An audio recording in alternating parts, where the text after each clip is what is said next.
Assalamualaikum warahmatullahi wabarakatuh. Saya Siti Mauna dari program studi pendidikan Islam anak usia dini kelas 1B akan mereview materi sejarah peradaban dan pemikiran Islam dari materi awal hingga materi pertemuan ketiga. Nah, arti sejarah secara etimologi diambil dari bahasa Arab yaitu syajaratun yang artinya pohon, keturunan, asal-usul, dan juga diidentikan dengan silsilah riwayat, babat, tambo, dan tarikh. Secara istilah, sejarah adalah gambaran tentang peristiwa masa lampau yang dialami manusia disusun secara ilmiah yang meliputi ukuran, waktu, diberi tafsiran, dan dianalisis secara kritis sehingga mudah dimengerti dan dipahami. Kemudian objek-objek sejarah. Objek sejarah mencakup segala pengalaman manusia. Objek sejarah mencakup segala pengalaman manusia, yakni peristiwa sejarah yang berbentuk kejadian fisik dan non-fisik yang bermakna dan terjadi sepanjang masa. Adapun yang dimaksud peristiwa sejarah yaitu pengungkapan fakta mengenai apa, siapa, kapan, di mana, dan bagaimana sesuatu telah terjadi. Sumber-sumber sejarah. Nah, sumber-sumber sejarah ini ada sumber sejarah yang berupa lisan, tulisan seperti arsip, dokumen, manuskrip, dan lain-lain, ataupun visual seperti relief, monumen, museum, masjid, dan lain-lain, juga agama dan adat. Untuk selanjutnya, penulisan terhadap sejarah. Penulisan terhadap sejarah ada dua macam, yaitu sejarah naratif, yaitu sejarah yang pemaparan secara deskriptif terhadap suatu peristiwa masa lampau dengan penjelasan apa adanya tanpa memakai teori dan metodologi. Sementara sejarah ilmiah yaitu kajian terhadap peristiwa masa lampau dengan menggunakan konsep atau teori yang relevan. Kemudian untuk apa mempelajari sejarah? Nah, kegunaan mempelajari sejarah diantaranya adalah melestarikan identitas kelompok, kemudian pengambilan pelajaran dan teladan dari contoh-contoh masa lampau, sarana pemahaman mengenai hidup dan mati, kejadian masa lalu bisa menjadi pedoman manusia masa kini dan masa yang akan datang. Itu tadi mengenai sejarah. Kemudian apa itu peradaban? Peradaban yaitu segala hasil kegiatan yang dilakukan oleh manusia yang dipandang memiliki nilai tinggi dalam kehidupan manusia. Contoh, HP yang merupakan kelanjutan dari surat, kompor gas kelanjutan dari tungku, dan lain-lain. Nah, sekarang kalau tadi sudah membahas sejarah, peradaban, pemikiran sekarang. Pemikiran dalam bahasa Inggris dikenal dengan istilah inference, yang berarti mengeluarkan sesuatu hasil, berupa kesimpulan.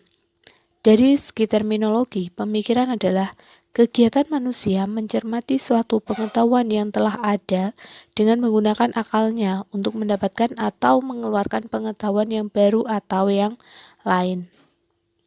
Dari sekian istilah-istilah tersebut mengenai sejarah, peradaban, dan pemikiran, maka dapat ditarik kesimpulan yaitu SPPI adalah segala peristiwa yang dialami manusia pada masa lalu sebagai penjelmaan kegiatan dan pemikiran masyarakat muslim yang didasari dengan ajaran-ajaran Islam berdasarkan Al-Quran, hadis, dan sumber agama lain seperti ijma atau qiyas. Nah, SPPI sebagai sebuah ilmu objektif mengenai keadaan yang sebenarnya tanpa dipengaruhi pendapat atau pandangan pribadi. Logis itu masuk akal atau sesuai dengan logika. Kemudian sistematis adalah tersusun dengan baik. Misalnya ada periodisasi seperti zaman Nabi, sahabat, dan lain-lain. Setelah tadi pembahasan mengenai SPPI, apa itu pengertian sejarah peradaban dan pemikiran Islam. Nah, sekarang kita akan masuk pada materi peradaban masa klasik 1, masa Nabi dan sahabat. Peradaban Islam pada masa Rasulullah. Sebelum datangnya Islam, kehidupan sosial bangsa Arab boleh dikatakan jauh dari beradab. dari nilai-nilai moral yang beradab. Kondisi alam yang penuh dengan bebatuan, gersang dan tandus, serta udara yang panas dan minimnya ketersediaan air sangat berpengaruh terhadap pembentukan karakter orang-orang yang di sana. Mereka hidup secara berkelompok atau dikenal dengan kanibal-kanibal dengan ikatan pertalian darah serta fanatisme suka yang tinggi, sehingga tak jarang mereka saling bermusuhan satu dengan lainnya. Budaya minum arak, berjudi, berzina, dan menyembah berhala telah mengakar pada masyarakat Arab kala itu. Nah, pada zaman jahiliyah tersebut, mereka sangat mencintai kebebasan sehingga agama mereka anggap sebagai penghalang kebebasan mereka. Lahirnya agama Islam membawa dampak yang luar biasa bagi tatanan kehidupan sosial dan budaya zaman jahiliyah tersebut. Sebagaimana diketahui, Rasulullah berhasil membawa masyarakat Arab keluar dari jahiliyah menuju zaman yang mempunyai peradaban tinggi, yang hanya dalam waktu 23 tahun. Keberhasilan Rasulullah membawa masyarakat Arab keluar dari zaman jahiliyah melalui pendidikan tentu saja dijunjung oleh sistem pendekatan, strategi, dan langkah-langkah sistematik yang ditempuh oleh Rasulullah. Peradaban Islam masa Rasulullah periode Mekah. Pada periode Mekah, Nabi Muhammad SAW lebih menitik beratkan pembinaan moral dan akhlak serta tauhid kepada masyarakat Arab yang bermukim di Mekah. Kehidupan yang sangat getir dan keras di tengah gurun pasir menyebabkan orang-orang Arab masa itu mempunyai akhlak yang buruk, di antaranya memandang rendah derajat manusia, membunuh bayi-bayi perempuan yang baru lahir karena takut akan datangnya aib bagi keluarga serta takut kelaparan, dan memperjualbelikan wanita. Kemudian suka minum khamr, suka berjudi, mengundi nasib, merampok, dan menghalalkan segala cara untuk mewujudkan keinginan. Menyembah berhala yang diletakkan di setiap rumah dan sudut kota, serta suka peperangan dan perselisihan. Nabi Muhammad SAW menyampaikan risalahnya secara sembunyi-sembunyi. Setelah mendapatkan wahyu yang pertama, beliau segera kembali ke rumahnya dan memberitahukan berita ini kepada istrinya. Pada periode ini, 3 tahun pertama dakwah Islam dilakukan secara sembunyi-sembunyi. Nabi Muhammad SAW mulai melaksanakan dakwah Islam di lingkungan keluarga. Mula-mula istri beliau sendiri yaitu Khadijah yang menerima dakwah beliau, kemudian Ali bin Abi Thalib, Abu Bakar Asy-Siddiq sahabat beliau, Zaid bin Sabit bekas budak beliau. Di samping itu juga banyak orang masuk Islam dengan perantara Abu Bakar yang terkenal dengan julukan As-Sabiqunal Awwalun atau orang-orang yang lebih dulu masuk Islam. Mereka adalah Utsman bin Affan, Zubair bin Awam, Sa'ad bin Abi Waqqas, Abdurrahman bin Auf, Tolhah bin Ubaidillah, Abu bin Jarrah, dan Al-Arqam bin Abil Arqam. Islam semakin berkembang setelah Umar bin Khattab masuk Islam dan melindungi Islam dari kaum Quraisy. Dengan masuknya Umar bin Khattab ke dalam Islam membuat kedudukan Quraisy menjadi lemah. Perkembangan dakwah Nabi Muhammad SAW pun semakin bebas dan leluasa. Akan tetapi, tetap saja kerasnya hati para pemuka suku Quraisy di Mekah membuat Nabi memutuskan untuk berhijrah. Peradaban Islam masa Rasulullah periode Madinah. Pada periode ini ditandai dengan pengenalan awal berbagai sisi lain syariah Islam berupa peribadatan atau budaya seperti sholat, puasa, zakat maupun haji.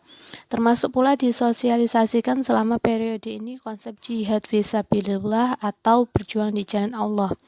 Rasulullah membangun tempat-tempat ibadah yang selain di dalamnya bertujuan untuk ibadah tetapi juga untuk mempersatukan kaum muslimin dengan musyawarah dalam merundingkan masalah-masalah yang dihadapi. Selain itu menjadi pusat pemerintahan yang mempersaudarakan kaum muhajirin dan kaum ansar. Dengan hijrahnya Rasul ke Madinah, komposisi penduduk di sana menjadi 3 kelompok, yaitu kaum muhajirin atau mereka merupakan penduduk asli Madinah yang pindah dari Mekah ke Madinah demi menyelamatkan agamanya. Kemudian kaum Ansar, mereka merupakan penduduk asli Madinah yang masuk Islam, terdiri atas masyarakat suku Aus dan suku Khazraj. Dan yang ketiga adalah kaum Yahudi di Madinah. Peradaban Islam pada masa Khulafaur Rasyidin. Pada masa Khulafaur Rasyidin ini ada 4 peradaban, yakni peradaban Islam pada masa Abu Bakar Asy-Siddiq, peradaban Islam pada masa Umar bin Khattab radhiyallahu an, peradaban Islam pada masa Utsman bin Affan, dan peradaban Islam pada masa Ali bin Abi Thalib. Peradaban Islam pada masa Abu Bakar Rasyidin radhiyallahu an 11 sampai 13 Hijriah atau 632 sampai 634 Masehi. Menurut Jalaluddin As-Suyuti, Abu Bakar adalah orang yang pertama kali masuk Islam, atau disebut juga dengan As-Sabiqunal Awwalun, orang yang pertama menghimpun Al-Quran dalam satu mushaf, orang yang pertama kali dipanggil khalifah, dan orang yang pertama kali membentuk Baitul Mal. Abu Bakar menjadi khalifah pertama pada tahun 632 sampai 634 Masehi. Saat pemilihan Abu Bakar sebagai khalifah oleh kaum Ansor mengadakan musyawarah di Balai Bani Sa'idah, yaitu tempat sidang dan musyawarah yang biasa digunakan oleh keluarga besar suku Khazraj. Musyawarah dipimpin oleh tokoh Ansor, Sa'ad bin Ubadah. Adapun kebijakan strategi yang diterapkan oleh Khalifah Abu Bakar diantaranya: 1. Memerangi kaum Riddah. Ujian pertama kali Abu Bakar adalah banyaknya kabilah Arab yang lari dari ajaran Islam. Mereka berasal dari berbagai daerah yang jauh dari Madinah, yaitu Yaman, Oman, Hadramaut, Bahrain, Mahra, dan mereka dikelompokkan menjadi 3, yaitu orang murtad, orang yang tidak mau membayar zakat, dan orang yang mengaku sebagai nabi. Langkah yang diambil pertama kali adalah menyiapkan 11 pasukan. Setiap pasukan dipimpin oleh panglima, masing-masing diserai panji pasukan atau al-liwa dan selembar surat janji al-ahad. Surat itu berisi tentang amanat perang yang mengatur tentang tata tertib dan disiplin ketentaraan. Nama-nama pasukan 11 yaitu Khalid bin Walid dengan Tulaiha bin Khuwailid, Ikrimah bin Amr dengan Musailamah al-Khazzab, Muhajir bin Umayyah dengan Aswad al-Insa, Khalid bin Sa'id dengan suku-suku besar Arab, Amr bin Ash dengan 2 besar yaitu Qudda'ah dan Wadi'ah, Huzaifah bin Musin al-Ghifani dengan penduduk wilayah Daba, Arfaja bin Hasamah dengan gerakan Riddah di wilayah Mahra dan Omar, Surabil bin Hasanah dengan cadangan Ikrimah bin Hisham, Ma'an bin Hizaz dengan suku besar sekitar Taif, Suwaid bin Mukarram dengan kaum Riddah di Tihamah, Alaq bin Mukarram dengan kaum Riddah di Bahrain. Kemudian kebijakan strategi lain yang diterapkan oleh Khalifah Abu Bakar Asy-Siddiq adalah pengiriman pasukan Usama menghadapi Imperium Persia, menghadapi Imperium Romawi, dan mengumpulkan lembaran ayat-ayat Al-Quran. Dilanjutkan dengan peradaban Islam pada masa Umar bin Khattab radhiyallahu an 13 sampai 23 Hijriah atau 634 sampai 644 Masehi. Umar bin Khattab adalah khalifah kedua yang berkuasa pada tahun 634 sampai 644 Masehi. Beliau digolongkan sebagai salah satu Khulafaur Rasyidin. Umar merupakan salah satu sahabat utama Nabi dan ayah dari Hafsah istri Nabi.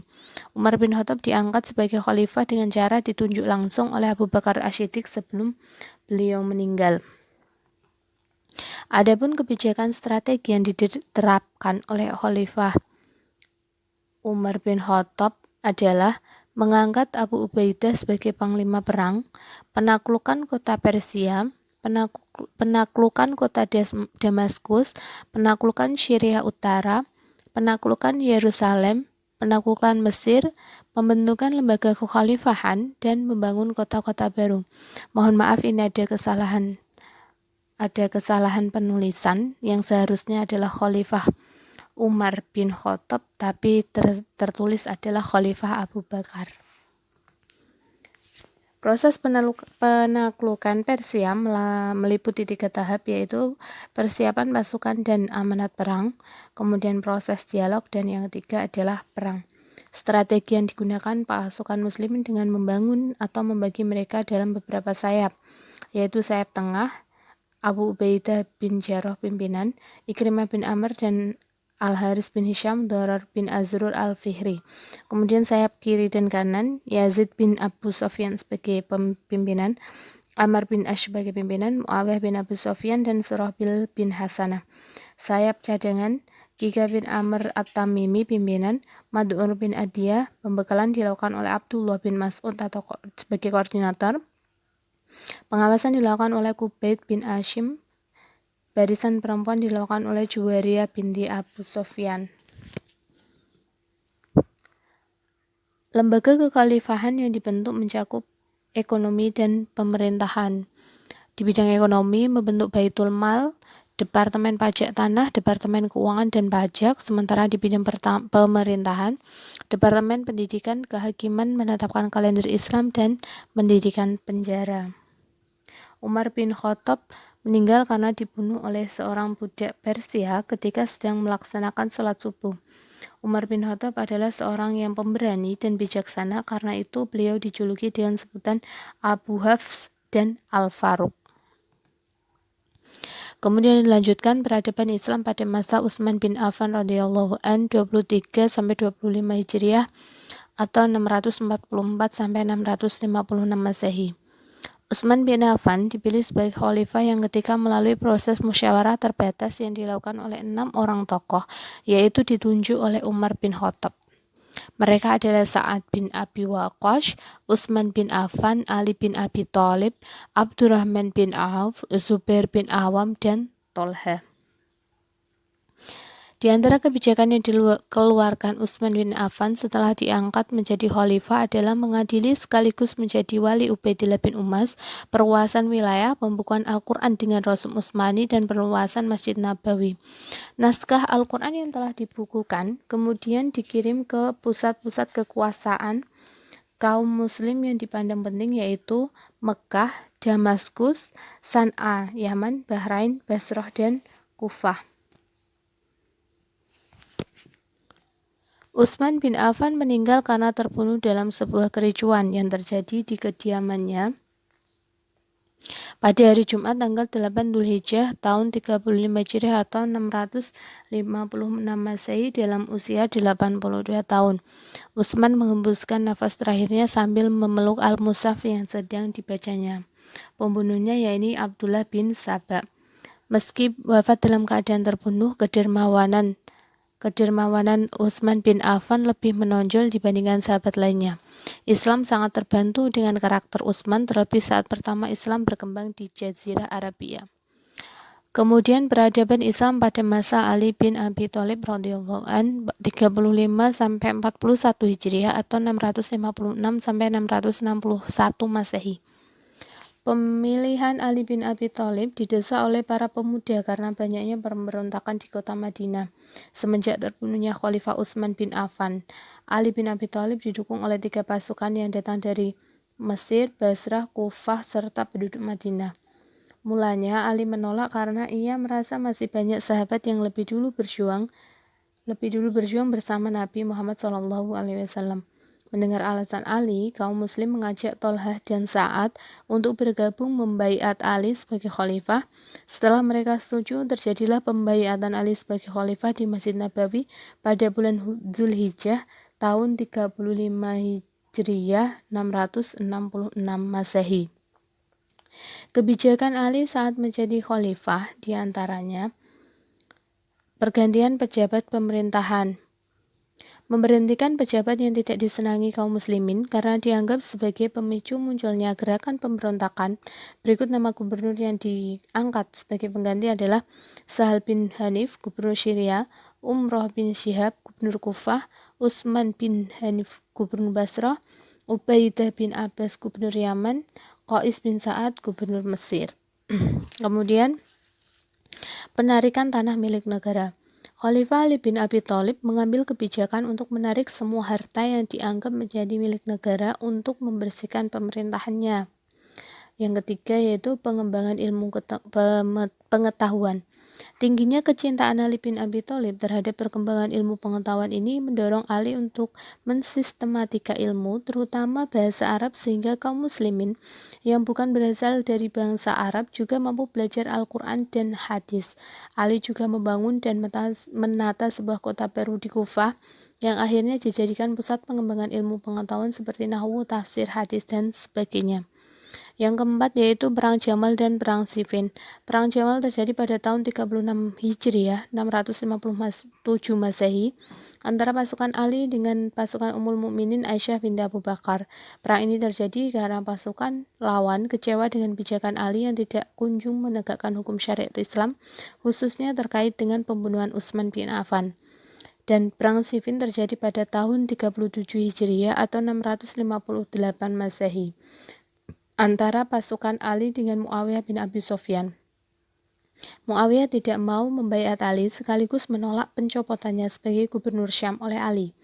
Menganggap Ali tidak mampu menegakkan syariat Islam karena tidak mampu menghukum para pembunuh Utsman, bahkan menuduh Ali di belakang tragedi pembunuhan Utsman. Perang pun tidak bisa dihindarkan. Sejarah mencatat banyak korban dari pihak Muawiyah. Sehingga ketika pasukan Muawiyah terdesak, Amr bin Ash mengajak berdamai dengan mengawat Al-Quran untuk bertahim dan Ali pun menerima tawaran itu. Amr bin Ash berhasil mengelabui pihak Ali sehingga Muawiyah dikukuhkan sebagai khalifah oleh Amr bin Ash. Itu tadi sejarah peradaban dan pemikiran Islam pada masa Rasulullah dan Khulafaur Rasyidin. Kemudian materi yang kedua yaitu sejarah peradaban dan pemikiran Islam di masa periode klasik 2 yaitu pada masa dinasti Umayyah dan dinasti Abbasiyah. Nah, sejarah berdirinya Bani Umayyah. Muawiyah adalah pendiri dinasti Umayyah. Ia merupakan putra dari Abu Sufyan, Ibnu Harb, Ibnu Umayyah, Ibnu Abu Syam, dan Ibnu Abdul Manaf. Sebagai keturunan dari Abdul Manaf, Muawiyah memiliki hubungan kerabat dengan Nabi Muhammad SAW. Ia masuk Islam pada hari penaklukan kota Mekah atau Fathul Mekah dengan penduduk lainnya. Ketika itu Muawiyah berusia 23 tahun. Dinasti Umayyah berkuasa selama 91 tahun. Dengan 14 orang khalifah yang dimulai dengan Umayyah bin Abu Sufyan dan diakhiri oleh Marwan bin Muhammad. Pada awalnya pemerintahan Bani Umayyah bersifat demokrasi, lalu berubah menjadi feodal atau kerajaan. Pusat pemerintahannya berpusat di Damaskus.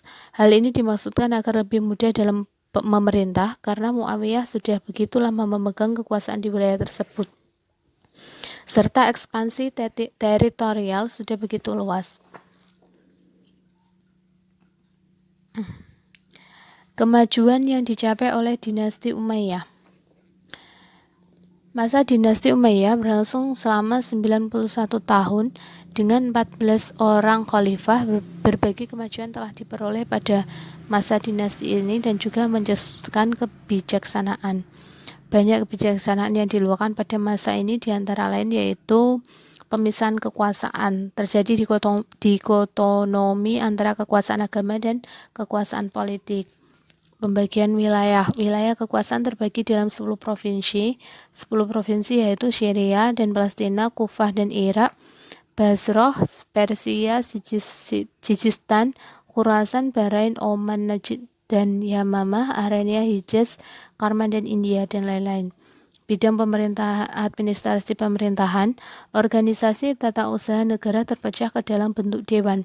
Departemen pajak dinamakan dengan Dewan Al-Kharaj, Departemen Pos dinamakan Dewan Rasail, Departemen yang menangani kepentingan umum dinamakan Dewan Musgilat, Departemen Dokumen Negara dinamakan dengan Dewan Khotim. Organisasi keuangan masih berpusat pada Baitul Mal yang asetnya diperoleh dari pajak tanah, perorangan bagi non-muslim. Pencetakan uang dilakukan pada masa Khalifah Abdul Malik ibnu Marwan. Organisasi ketentaraan, umumnya orang Arab atau keturunan Arab yang boleh menjadi tentara. 6. Bidang sosial dan budaya. 7. Bidang seni dan sastra yang berkembang hanya seni ukir dan pahat, terlihat dari kaligrafi sebagai motifnya. Di samping melakukan ekspansi teritorial, pemerintahan dinasti Umayyah juga menaruh perhatian dalam bidang pendidikan. Di antara ilmu yang berkembang pada masa ini adalah ilmu agama seperti Al-Quran, hadis, dan fikih. Proses pembukuan hadis terjadi pada masa Khalifah Umar bin Abdul Aziz 99-100 Hijriah. Sejak saat itulah hadis mengalami perkembangan pesat. Dua, ilmu sejarah dan geografi, yaitu segala ilmu yang membahas tentang perjalanan hidup, kisah, dan riwayat. Ubaid bin Syariah al-Jurhumi berhasil menulis berbagai peristiwa sejarah. Tiga, ilmu pengetahuan di bidang bahasa, yaitu segala ilmu yang mempelajari bahasa, nahwu, sorof, dan lain-lain. Bidang filsafat yaitu segala ilmu yang pada umumnya berasal dari bahasa asing seperti ilmu mantik, kimia, astronomi, ilmu hitung, dan ilmu yang berhubungan dengan itu, serta ilmu kedokteran. Perkembangan peradaban Islam pada masa dinasti Umayyah. Perkembangan bangunan berupa fisik, yaitu pembangunan kota Cordova dan pembangunan kota Granada. Pembangunan berupa non-fisik diantaranya kemajuan di bidang politik. Kemajuan di bidang politik ini diantaranya adalah sangat ditentukan oleh adanya penguasa-penguasa yang kuat dan berwibawa yang mampu mempersatukan kekuatan-kekuatan umat Islam seperti Abdurrahman Ad-Dahil, Abdurrahman Al-Wazid, dan Abdurrahman An-Nasir. Kemudian kemajuan di bidang ilmu pengetahuan. Kemajuan di ilmu pengetahuan diantara kemajuan intelektual Andalusia dan kemudian kemajuan di bidang filsafat Islam. Kemajuan dalam bidang agama Islam diantaranya ilmu qiraat, ilmu tafsir, ilmu hadis, ilmu nahwu dan syaraf, ilmu tarikh. Kemajuan bidang sains yaitu ilmu kimia, ilmu kedokteran, ilmu bumi, ilmu astronomi. Bidang seni, cabang-cabang seni yang berkembang pada dinasti Umayyah adalah seni sastra, seni lukis, seni ukir, seni pahat, seni suara, seni pidato, dan seni insya atau seni mengarang surat. Sejarah berdirinya dinasti Abbasiyah. Tonggak berdirinya dinasti Bani Abbas berawal sejak merapuhnya sistem internal dan performance penguasa Bani Umayyah yang berujung pada keruntuhan dinasti Umayyah di Damaskus. Maka upaya untuk menggantikannya dalam memimpin umat Islam adalah dari kalangan Bani Abbasiyah. Nama dinasti Abbasiyah diambil dari nama salah seorang paman Nabi yang bernama Al-Abbas bin Abdul Al-Muthalib bin Hisham. Dinasti ini didirikan oleh Abdullah Al-Sofah ibnu Muhammad ibnu Ali bin Abdullah bin Al-Abbas. Di antara yang mempengaruhi berdirinya khilafah Bani Abbasiyah adalah adanya beberapa kelompok umat yang sudah tidak mendukung lagi terhadap kekuasaan Imperium Bani Umayyah yang notabene korupsi, sekuler, dan memihak. Sebagian kelompok diantaranya adalah kelompok Syiah dan Khawarij serta kaum Mawali atau orang-orang yang baru masuk Islam yang mayoritas dari Persia. Para penguasa Abbasiyah membentuk masyarakat berdasarkan rasa persamaan. Pendekatan terhadap kaum Malawi dilakukan antara lain dengan mengadopsi sistem administrasi dan tradisi setempat. Pembagian kelas dalam masyarakat Daulat Abbasiyah tidak lagi berdasarkan ras atau kesukaan, melainkan berdasarkan jabatan. Menurut Jerzy Jaydan, masyarakat Abbasiyah terbagi menjadi dua kelompok besar, yaitu kelas khusus dan kelas umum. Kelas khusus terdiri dari khalifah, keluarga khalifah, para pembesar negara, menteri, gubernur, dan panglima, kaum bangsawan non-Bani Hashim, petugas khusus tentara, dan pembantu istana. Sedangkan kelas umum terdiri dari para seniman, ulama, pujangga, fuqaha, saudagar, dan penguasa buruh dan petani. Jika pada masa Bani Umayyah lebih dikenal dengan upaya ekspansinya, maka pada masa Bani Abbasiyah lebih dikenal dengan perkembangan peradaban Islamnya. Perkembangan peradaban Islam pada masa Daulah Abbasiyah. Masa pemerintahan Daulah Abbasiyah yang khususnya pada masa kekhalifahan Harun ar-Rasyid dan putranya Al-Ma'mun adalah masa keemasan ilmu pengetahuan dan kebudayaan dalam dunia Islam. Pada masa ini pula umat Islam telah memberikan kebebasan bagi berperangnya akal dan pikiran untuk kemajuan manusia itu. Di samping banyak kemunculan karya-karya ilmuwan muslim, bermunculan pula karya-karya berbahasa asing terutama bahasa Yunani yang diterjemahkan ke dalam bahasa Arab. Buku-buku dari berbagai bahasa dan berbagai judul itu dipilih dan diserahkan kepada para ilmuwan muslim untuk diterjemahkan dalam bahasa Arab. Yang menarik dari perkembangan ilmu pengetahuan pada masa Bani Abbasiyah adalah bahwa sebagian besar orang-orang yang berkecimpung dalam bidang ini tidak hanya berasal dari bangsa Arab Muslim atau dikenal dengan kaum Mawali. Kaum Mawali adalah Muslim yang berasal dari bangsa non-Arab, terutama orang-orang yang berasal dari Persia. Kemajuan ilmu pengetahuan dan kebudayaan umat Islam di masa Bani Abbasiyah. Tempat-tempat belajar. Yang pertama adalah tempat-tempat belajar. Tempat-tempat tersebut antara lain yaitu kutab, tempat belajar untuk tingkat pendidikan rendah dan menengah, masjid yaitu yang biasa dipakai belajar untuk tingkat pendidikan yang lebih tinggi, Majelis Mudharah yaitu majelis tempat bertemunya para ulama, sarjana ahli fikir untuk membahas masalah-masalah ilmiah. Darul Hikmah didirikan oleh Khalifah Al-Ma'mun. Darul Hikmah adalah perpustakaan terbesar pada masa Bani Abbasiyah. Di tempat ini juga disediakan tempat-tempat belajar bagi pengunjung. Di samping itu dibangun pula sebuah perguruan tinggi yang diberi nama Darul Hikmah. Madrasah pertama kali didirikan oleh Perdana Menteri Nizamul Mulk yang memerintah pada tahun 456 sampai 485 Masehi, Hijriah. Madrasah tersebut didirikan di kota Baghdad, di Basrah, Murau, Tabaristan, Naisabur, Haro, Isfahan, dan kota-kota lainnya. Madrasah-madrasah yang didirikan mulai dari tingkat dasar, menengah, dan perguruan tinggi seperti yang ada pada saat ini. Kegiatan menerjemah, kemajuan yang dicapai oleh umat Islam pada masa Abbasiyah, khususnya pada masa Khalifah, salah satunya disebabkan oleh adanya gerakan penerjemahan buku-buku asing ke dalam bahasa Arab. Pusat-pusat kegiatan ilmu pengetahuan, kota-kota yang menjadi pusat pengetahuan pada masa Abbasiyah terus bertambah. Adapun kota besar yang menjadi pusat pengembangan ilmu pengetahuan pada masa Khalifahan Bani Abbasiyah antara lain Mekah, Madinah, Kufah, Damaskus, Fustat, dan Qairawan. Bidang sosial budaya, diantaranya kemajuan dalam bidang sosial budaya adalah terjadinya proses akulturasi dan asimilasi masyarakat. Seni arsitektur yang dipakai dalam pembangunan istana dan kota-kota seperti pada Istana Khosrul Dahabi dan Khosrul Khuldi. Bidang politik dan militer, pemerintahan dinasti Abbasiyah membentuk Departemen Pertahanan dan Keamanan yang disebut Diwanul Jundi. Departemen ini yang mengatur semua yang berkaitan dengan kemiliteran dan pertahanan keamanan. Nah, itu tadi sejarah peradaban dan pemikiran Islam pada masa klasik 2, pada masa dinasti Bani Umayyah dan Bani Abbasiyah. Kemudian dilanjutkan ke sejarah peradaban dan pemikiran Islam pada abad pertengahan. Nah, batasan Islam abad pertengahan. Manusia modern pertama kali mendatangi Jazirah Arab dari Afrika, menyusuri jalur pesisir dengan perahu kecil, kemungkinan sekitar 60.000 sebelum Masehi pada zaman Batu. Mereka adalah pemburu dan pengumpul. Pada 2000 sebelum Masehi, para penutur bahasa Semit memasuki Jazirah Arab, kali ini dari utara.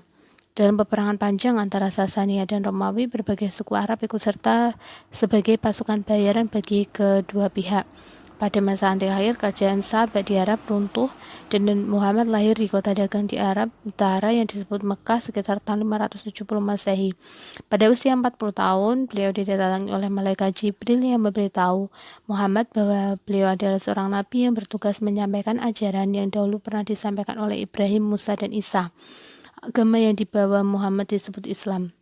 Meskipun pada awalnya lambat, namun Muhammad berhasil memperoleh banyak pengikut.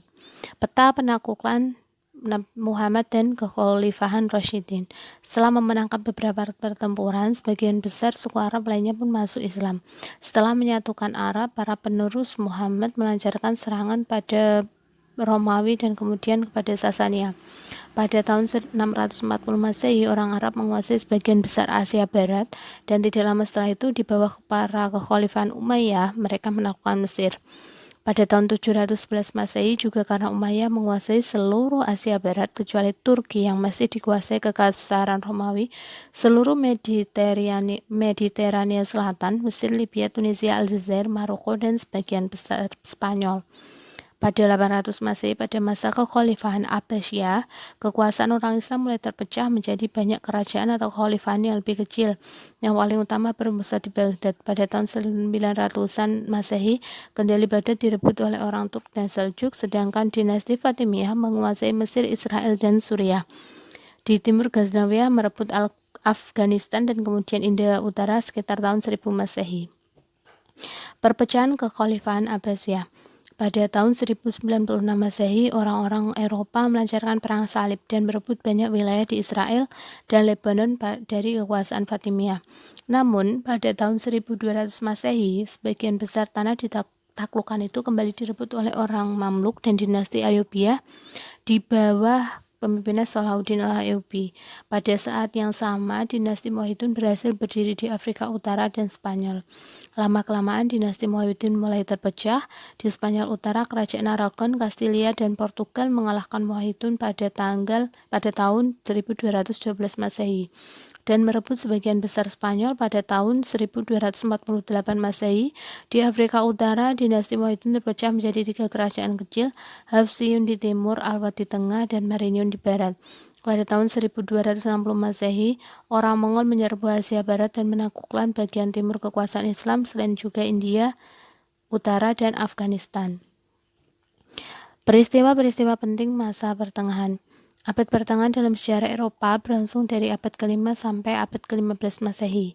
Abad pertengahan bermula sejak runtuhnya Kekaisaran Romawi Barat dan masih berlanjut manakala Eropa mulai memasuki abad pembaruan dan abad penjelajahan. Pada abad ke-7, Afrika Utara dan Timur Tengah, bekas wilayah Kekaisaran Bizantin, dikuasai oleh Khilafah Bani Umayyah, sebuah kekaisaran Islam setelah ditaklukkan oleh para pengganti Muhammad. Meskipun pada awal abad pertengahan telah terjadi perubahan-perubahan mendasar pada tatanan kemasyarakatan dan politik, pengaruh abad kuno belum benar-benar hilang. Kekaisaran Bizantin yang masih cukup besar tetap sintas di kawasan timur Eropa. Kitab Undang-Undang Kekaisaran Bizantin, Corpus Juris Civilis atau Kitab Undang-Undang Justinianus ditemukan kembali di Italia Utara pada tahun 1070 dan di kemudian hari mengundang decak kagum dari berbagai kalangan sepanjang abad pertengahan. Pada puncak abad pertengahan yang bermula sesudah tahun 1000 Masehi, populasi Eropa meningkat pesat berkat munculnya inovasi-inovasi di bidang teknologi dan pertanian yang memungkinkan berkembangnya perniagaan. Nah, perang salib yang mula-mula disuruhkan pada tahun 1095 adalah upaya militer umat Kristen Eropa Barat untuk merebut kembali kekuasaan atas tanah suci dari umat Islam. Sistem kepemimpinan semacam ini mengurangi angka kejahatan dan kekerasan, namun membuat cita-cita untuk menciptakan suatu dunia Kristen yang bersatu semakin sukar diwujudkan. Kehidupan intelektual ditandai oleh skolastisisme, filsafat yang mengutamakan keselarasan antara iman dan akal budi, dan ditandai pula oleh pendirian universitas-universitas. Teologi Thomas Aquinas, lukisan-lukisan Giotto, puisi-puisi Dante dan Chaucer, perjalanan-perjalanan Marco Polo, dan katedral berlanggam gotik semisal Katedral Carthage adalah segelintir dari capaian-capaian menakjubkan pada penghujung kurun waktu puncak abad pertengahan dan permulaan kurun waktu akhir abad pertengahan. Akhir abad pertengahan ditandai oleh berbagai musibah dan malapetaka yang meliputi bencana kelaparan, wabah penyakit, dan perang yang secara signifikan menyusutkan jumlah penduduk Eropa antara 1347 sampai 1350. Wabah maut hitam menewaskan sekitar sepertiga dari penduduk Eropa. Kontroversi, bid'ah, dan skisma barat yang menimpa gereja Katolik terjadi bersamaan dengan konflik antar negara, pertikaian dalam masyarakat, dan pemberontakan-pemberontakan rakyat jelata yang melanda kerajaan-kerajaan di Eropa. Perkembangan budaya dan teknologi mentransformasi masyarakat Eropa, mengakhiri kurun waktu akhir abad pertengahan dan mengawali kurun waktu. Tokoh-tokoh Islam pada masa pertengahan yaitu Ibnu Sina tahun 1980 tahun 980 sampai 1037, Al-Khawarizmi tahun 780 sampai 850, Jabir ibnu Hayyan 721 sampai 815, Ibnu Al-Nafis 1213 sampai 1288, Ibnu Khaldun 1332 sampai 1406, Al-Zarawi 936 sampai 1013, Ibnu Haytham 965 sampai 1040, Umar Khayyam 1048 sampai 1131, Ibnu Al-Baitar 1197 sampai 1248, tapi Ibnu Qura 826 sampai 901.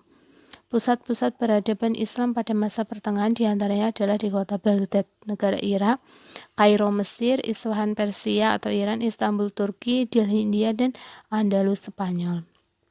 Demikian review materi saya. Apabila ada kekurangannya, saya mohon maaf yang sebesar-besarnya. Wassalamualaikum warahmatullahi wabarakatuh.